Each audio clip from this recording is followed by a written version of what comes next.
Now, you may never want to eat chicken again after you watch this video. 99.9% of all the chicken sold in the world comes from factory farms where they can grow a chicken within 42 days. That's less than 6 weeks. I mean, a full-grown chicken. Chicken is the most genetically manipulated animal protein that you can consume. You know, in the past, long ago, a chicken would take a good amount of time to grow. And that's a normal process. But now they've speeded it up by a factor of 65 times faster. So anytime you alter Mother Nature and you grow something that fast, there are some consequences with nutrition. I mean, if you take a cow, for example, you can't grow a cow in 6 weeks. It takes like 1 to 2 years. So I'm going to show you in a little bit a comparison between the nutrition in beef versus chicken. But it's so interesting to me that people are just really against red meat, and they think that white meat is better for some reason, maybe because it's leaner, because of the fat, but that's actually completely false. Also, these poor chickens are raised in very inhumane environments, tens of thousands of chickens in one room, and they're called free range, right? But it's very private. It's not very transparent as far as what goes on. When they factory farm chickens, there's something called ammonia burn, which from all the waste that builds up, it can create ulcers on their corneas and it can affect their joints. So overall, very unhealthy environment. So I have a question. Maybe you heard of eating raw fish, right? Sushi, or maybe even a rare steak. But why don't people ever eat raw or rare chicken meat, right? You pull up to your fast food restaurant and ask for a chicken sandwich, but you want it on the rare side. That just doesn't happen. Why? Because of the risks of salmonella, Campylobacter, or E. coli. These are pathogenic microbes.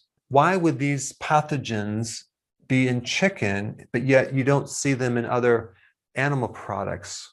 Well, it has to do with the environment that these chickens are raised in. This is not a normal thing. In fact, these microbes even grow within our body, and they don't harm us unless the environment changes and it becomes more stressful, and they can go from being neutral to pathogenic. So this is why when you buy a chicken from a grocery store and you're cutting up a raw chicken and you're using knives and you're using a cutting board, and then you put it in the oven, right? You really have to sterilize the cutting board, your hands, the utensils that you use, the knife you use, or chances are there's a high chance you're going to have these microbes present, and then that can create a big time infection in you. But of course, everyone knows that you have to cook the heck out of chicken to make sure you kill the pathogens. Second question, why do they have to flavor chicken meat? And I'm not talking about going to Kentucky Fried Chicken. You go to a grocery store and you buy chicken breast in a package, they're raw. Look at the back of the label. Why do they add flavorings in the ingredients? That is because if they don't, it's not going to taste like anything, right? Well, why is that? Because of the way they're grown, how fast they're grown. They're grown so fast, the chicken doesn't have a chance to develop certain flavor chemicals. The third question, why do they have to add colorings to the chicken meats? That's right, they have to give the chicken certain pigments to change the color to make it look like healthy chicken meat, or else it might look a bit gray, right? And you wouldn't eat that. But I'm not kidding. They actually color chicken meat to make it look more appetizing. So unfortunately, they have this product that's grown in a very short period of time, very inexpensively. They have to flavor it, they have to color it, they have to make it look like chicken. But really, is it chicken? The real big problem with chicken, on top of that, is that chicken is very high in omega-6 fatty acids, especially compared to the omega-3 fatty acids, which makes it more inflammatory, okay? Very inflammatory. It's like 14 to 1.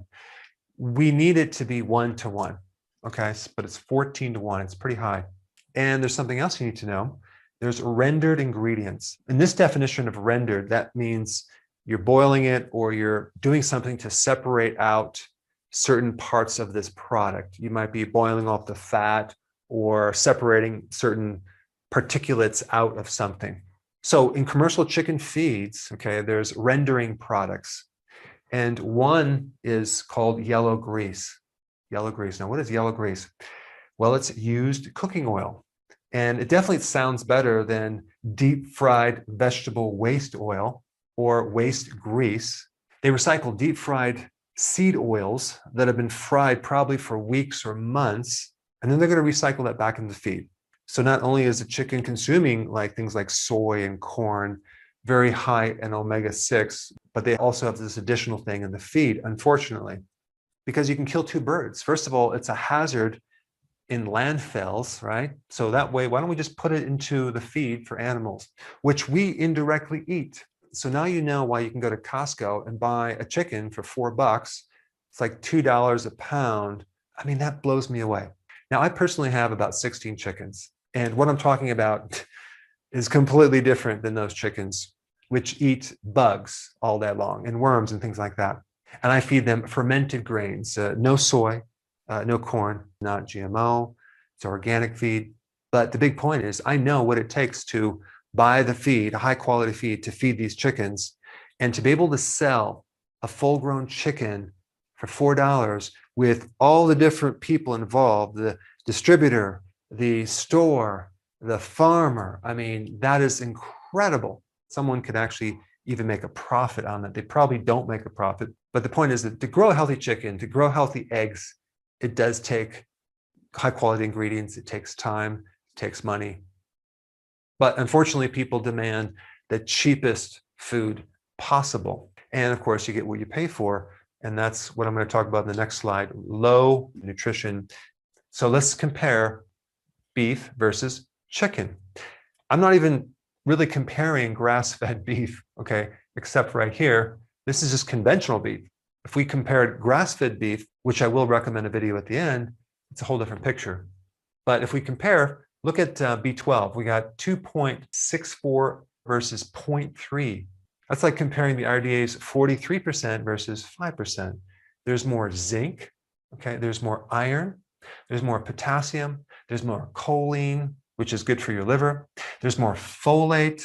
And take a look at this. The omega-6 to 3 ratio should be 1-to-1. It's 14-to-1, right? With beef, if you take grass-fed, it's 2-to-1. If you take grain, it's 9-to-1. So you can see there's much less omega-6, the inflammatory oils, when you do grass-fed versus grains, because grains are very high in omega-6. Now, since we're on the topic of animal protein and a healthy protein source, you should really check out this video on some interesting research on beef. Check it out.